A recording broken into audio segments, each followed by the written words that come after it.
તાપી જિલ્લાના સોનગઢ તાલુકામાં આજે 11 માર્ચ 2026ના રોજ શ્રીમંત સયાજીરાવ ગાયકવાડની 163મી જન્મજયંતિ નિમિત્તે સેવાકીય કાર્યક્રમનું આયોજન કરવામાં આવ્યું હતું. સોનગઢ નગરપાલિકા સામે આવેલ તેમની પ્રતિમા પર ફુલાર અર્પણ કરીને તેમને શ્રદ્ધાંજલિ આપવામાં આવી હતી. આ પ્રસંગે નવસારી સ્વામી વિવેકાનંદ નેત્ર મંદિરના સહયોગથી આંખ નિદાન કેમ્પનું આયોજન કરવામાં આવ્યું હતું. કેમ્પ દરમિયાન કુલ 97 દર્દીઓની આંખોની તપાસ કરવામાં આવી હતી, જેમાંથી 20 દર્દીઓને મોતિયાબિંદની સમસ્યા હોવાનું જણાવતા તેમને આગામી સમયમાં સારવાર અને ઓપરેશન માટે નવસારી લઈ જવાની વ્યવસ્થા કરવામાં આવશે.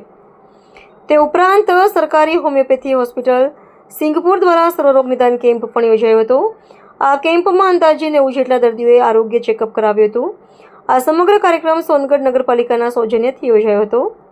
કાર્યક્રમ દરમિયાન સોનગઢ શહેર મિત્ર મંડળના પ્રમુખ વિજયભાઈ પાવશે, રોટરી ક્લબ ઓફ વ્યારાના પ્રમુખ રેનલબેન ગાંધી, ભલાઈ ચેરિટેબલ ટ્રસ્ટના બકુલભાઈ મહેતા તેમજ રાજુભાઈ પ્રજાપતિ ઉપસ્થિત રહ્યા હતા. પ્રવીણભાઈ શાહ અને ભરતભાઈ શિંદેના માર્ગદર્શન હેઠળ કાર્યક્રમ સફળતાપૂર્વક પૂર્ણ થયો હતો. અંતમાં સર્વ મિત્ર મંડળ અને નગરજનોનો આભાર વ્યક્ત કરવામાં આવ્યો હતો.